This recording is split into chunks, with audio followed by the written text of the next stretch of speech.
समझ नहीं आ रहा अपने सैलरी इंक्रीमेंट का क्या करूं। बेटा इतना क्या सोच रहा है?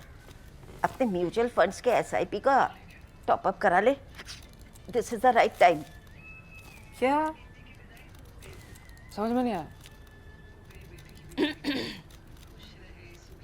बेटा इतना क्या सोच रहा है?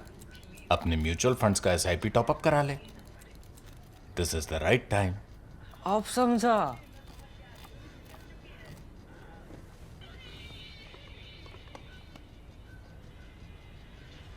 Mutual fund investments are subject to market risks.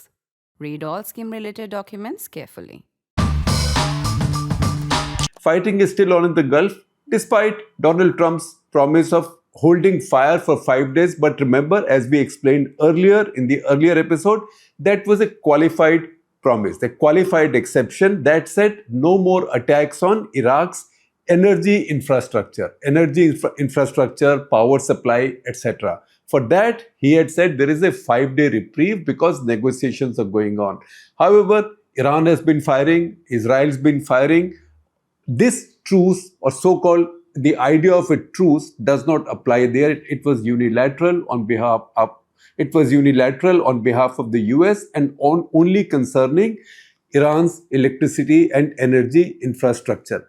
That said, the discussion now and the argument now has moved from fighting or from war to truce or some kind of talks.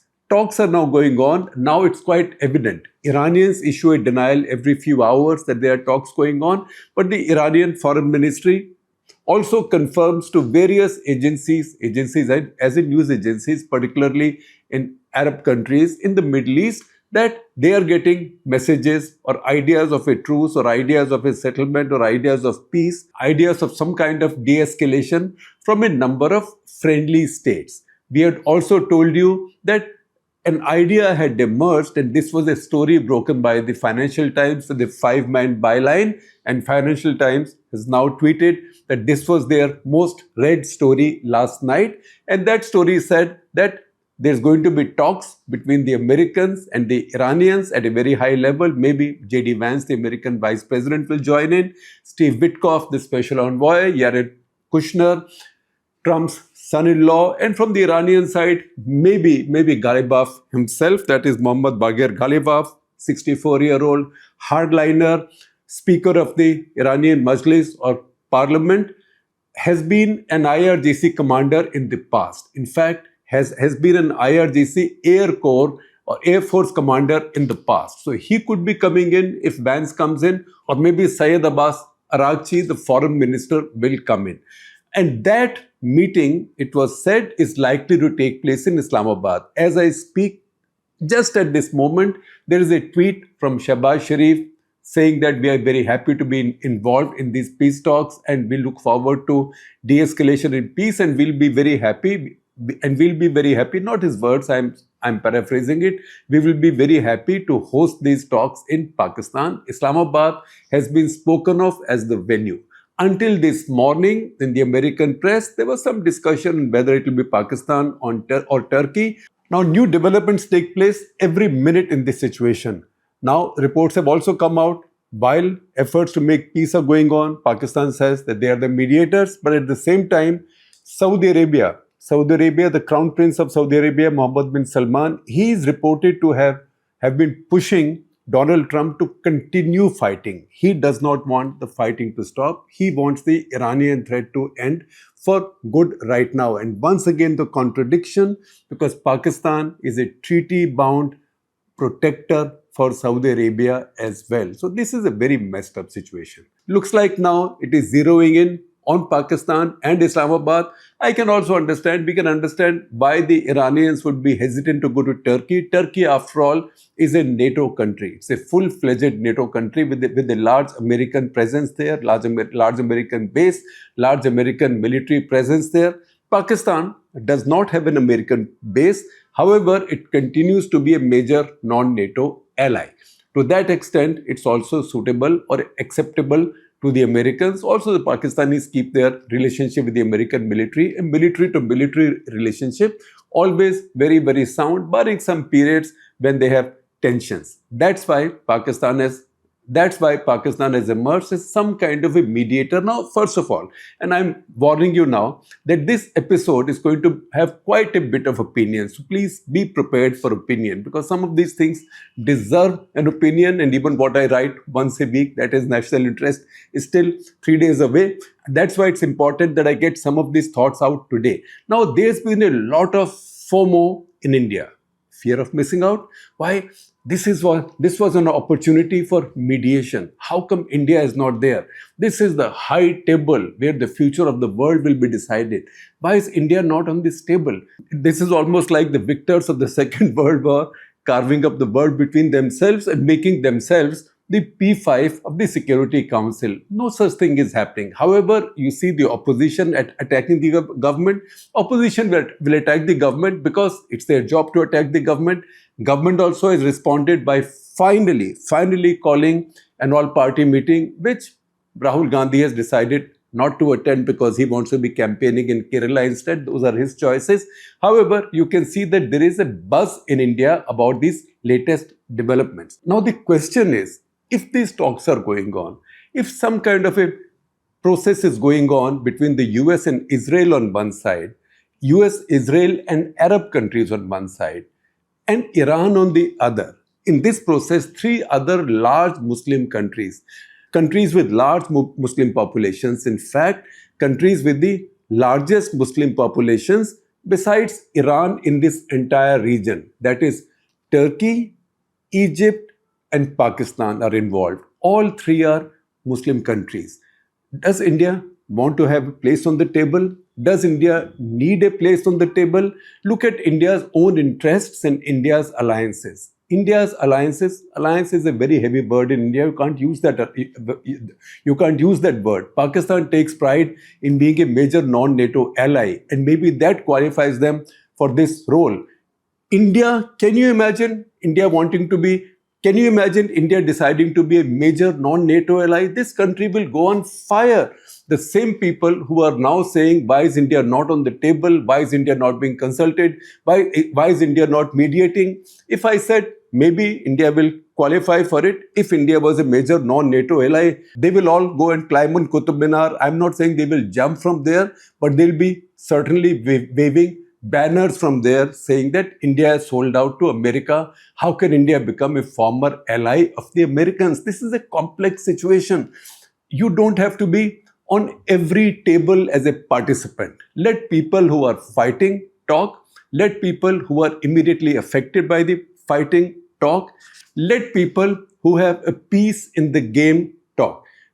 Countries like India, which have deep interests and also deep ties, they better stay out of this, because there is no percentage to be had for a country like India from any outcome here. I will go on and explain to you what is it that Pakistan is expecting to get. India has no such expectations. India just wants stability.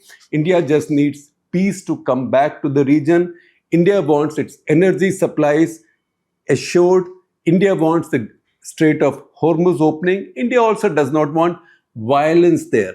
However, if you look at India's ties, I earlier mentioned alliances, and I told you how alliance is a very radioactive word in Indian politics. You cannot call anybody an ally. We have only had one ally in our history, independent history, and that was Soviet Union starting 1971 onwards, when we signed the Treaty of Peace, Friendship and Cooperation. And such is our supreme hypocrisy that even after signing that treaty, we continue to be a member of the non-aligned movement and claiming to be the leading light of the non-aligned movement, in fact the leaders of the non-aligned movement, while we had a treaty-bound relationship with the Soviet Union. That said, today the situation is different. Today India has ties, India does not have alliances. India has strategic partnerships. I told you the other day, India has different levels of strategic partnerships with 7 nations in the Middle East. These include almost every nation except Iran and Turkey for obvious reasons. Saudi Arabia is there, UAE is there, Bahrain is there, Qatar is there, Israel is there, Egypt's there. They are all, Kuwait is there. They are all strategic partners of India, not allies. Now, all our strategic partners are Gulf Arab countries. they are all on the other side of this fighting, the other side of Iran. They are all recipients of Iranian missiles and drone attacks. Israel is the one fighting Iran frontally, and even more than the Americans too. With America, we have a deep strategic partnership going back to the era of Narasimha Rao to Atal Bihari Vajpayee, to Manmohan Singh, 2 terms, to Narendra Modi now 3 terms. Each time the two principals have met, they have elevated this strategic partnership to the next level.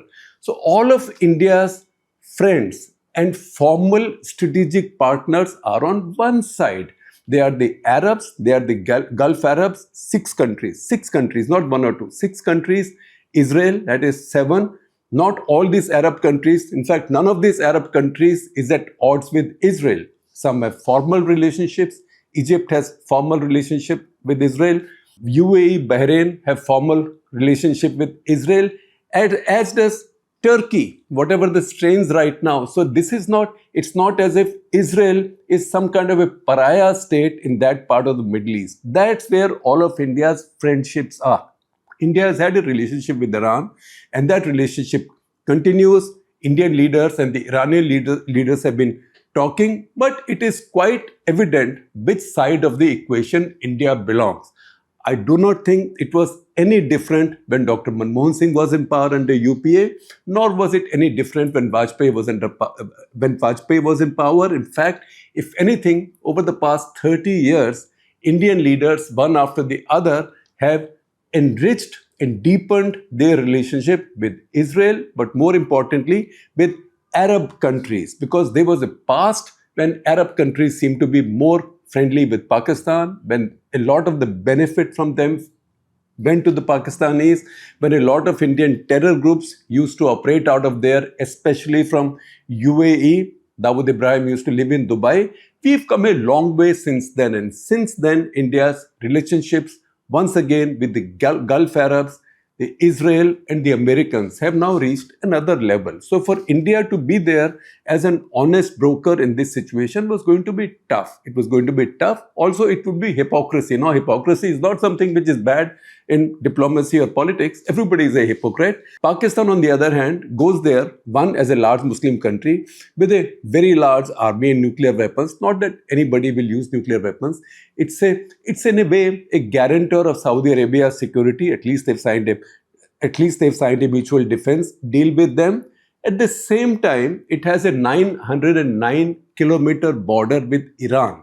So it is a next door neighbor. Tomorrow, if the Americans decided to take ground troops into Iran, it's most unlikely, but suppose they did, Pakistanis will have something to do with it, or Pakistanis will have some say in it, and who knows, Americans might be using their airspace already, or maybe they will use it later. So Pakistan has a special geographical position here. But that doesn't make Pakistanis' life so easy. Look at the situation right now. The Pakistanis say we are mediating between the Iranians and the Americans and the Arabs. They don't mention the Israelis. On this table, if it's laid out, say, in Islamabad, we don't know for sure yet, suppose it's laid out in Islamabad, the Americans will sit, the Iranians will sit, the Pakistanis will sit as hosts. Who knows, maybe any of the Arabs will sit. Most certainly the Israelis will not sit, even if there are 5, 7, 10 rounds of these talks, definitely not in Pakistan. In that situation, why does India want to sit there? Does India want to hold a meeting that will exclude Israel from these negotiations? Because the Iranians are not coming to a meeting at which the Israelis are present. So we have to understand these basic facts before getting all het up, before getting hot under the collar and beginning to sound like jilted lovers. No, we are not lovers in this situation. India has interests in this situation. India also has to handle this situation with a great degree of care. Look at the complexities that exist already, and look at the complexities and hypocrisies that Pakistan is dealing with. Pakistan says it is now mediating between Iran and America. It will not mention Israel. Between Iran and America and its Arab Muslim brothers. All right, good point. At the same time, Pakistan is bombing the daylights out of Muslim Afghanistan. You think that's funny, or that's a hypocrisy? I'll take you a step further. Pakistan is offering to mediate between Iran and the US. Iran, on the other hand, one of the few communications that Mujtaba Khamenei put out was to say that my father, that is Ali Khamenei, had a special affection for Pakistan. And then he said how sad he was to see Pakistan and Afghanistan fighting, and he offers to mediate between Afghanistan and Pakistan, his two Islamic neighbors who are fighting. Now Pakistan is offering to mediate between their Muslim neighbors, that is Iran and the Arab countries and America. Now Iran is offering to mediate between its own Muslim neighbors, Afghanistan and Pakistan. So what's going on? My simple response to that is something like what young people say: you guys go get yourselves a room, because you don't know who has problems with whom, who has arguments with whom, who's in love with whom, and what do you want to do with that love or that hate. All of you get yourselves a room and sort this out. That's the kind of mess this situation is. I use sort of a little bit lightly worded language.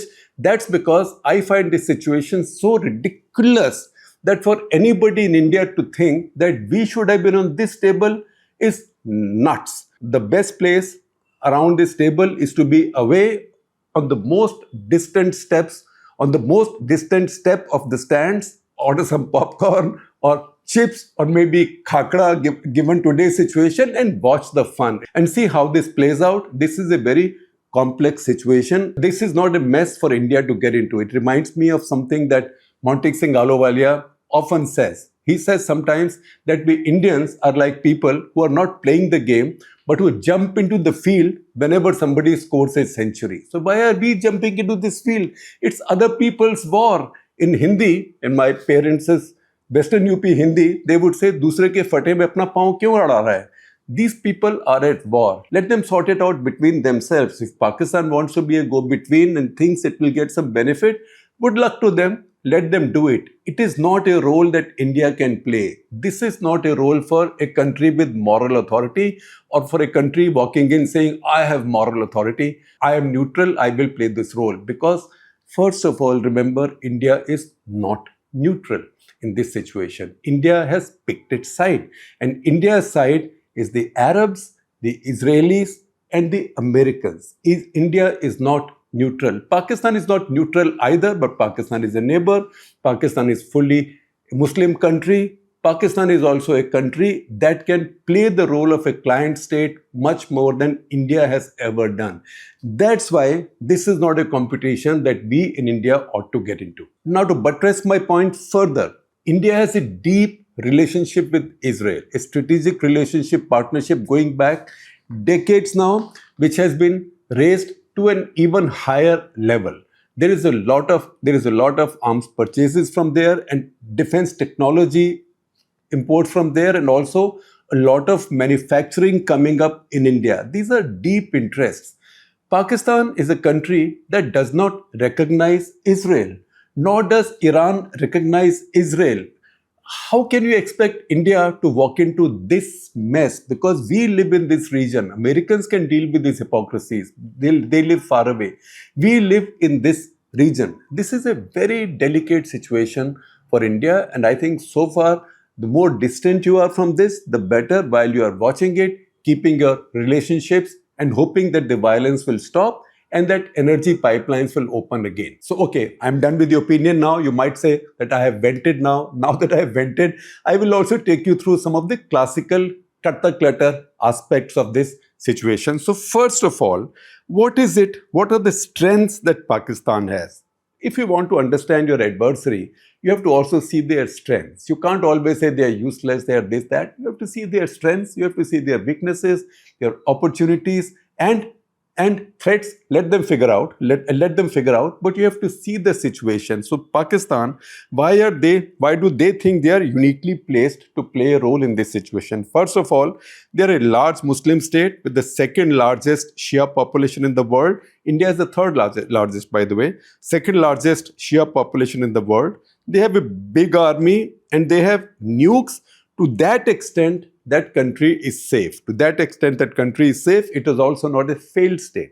I know it's fashionable in India to say Pakistan is a failed state. It's a failing state or maybe a flailing state. But it's not a failed state. A state doesn't fail if at least one institution functions there and one institution stays robust. In case of Pakistan, in some countries, it can be the parliament, it can be democracy, electoral system, it can be the judiciary. In Pakistan, only one institution works, as we know, and that is the army. So it's not a failed state. That is their strength. At least that's how they see it. And number two, Pakistan has special relationship with the Arabs and a fairly close relationship with the Iranians, with whom they share a long border, I just told you. With the Arabs, they also have a relationship of military protection. They only recently upgraded their mutual defense pact with the Saudi Arabia. In fact, some Saudi spokesmen have gone so far as to say that Pakistani nukes are available for their protection. That's not true, but they've said it. This is now a formal agreement raised to a higher level. Important thing is the history.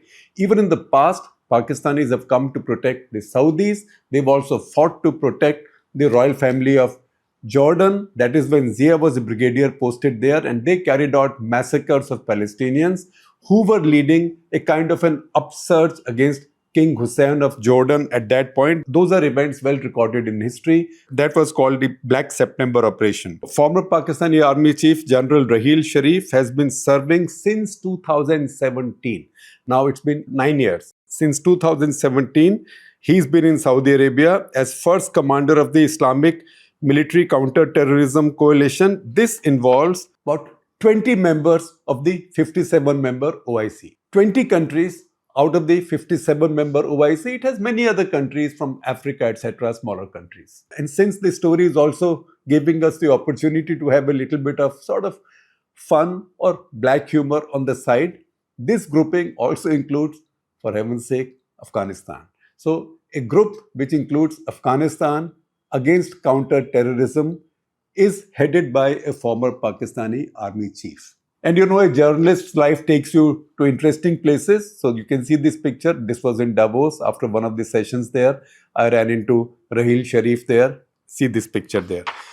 See this picture there. We lead interesting lives as journalists. Land border, I mentioned 909 kilometers. Important thing is the economics linked to the land border. Now, Iran, one of the reasons Iran or IRGC is able to ride out the sanctions on oil is the very extensive oil smuggling racket that they run. They run a very extensive oil smuggling racket overland, also along the coast, and on the coast also they come to Pakistan's Makran coast, not far from Gwadar, in tiny boats, but also along this land border, enormous amounts of processed petroleum, that is diesel, petrol, kerosene, etc., are brought in from Iran by tankers into Pakistan. All of that operation is mostly run by the IRGC. It's also a source of income for IRGC. It's a source of cheap fuel for the Pakistanis as well. That's a long-running operation. So there is a deep vested interest built in there. Then Pakistani military establishment has deep ties with the US. They are a major non-NATO ally, I told you. And you can say that Munir established a good equation with Trump, but I think Trump established a good equation with Munir. And one of the reasons was that Trump, people think he's stupid, but he's not stupid.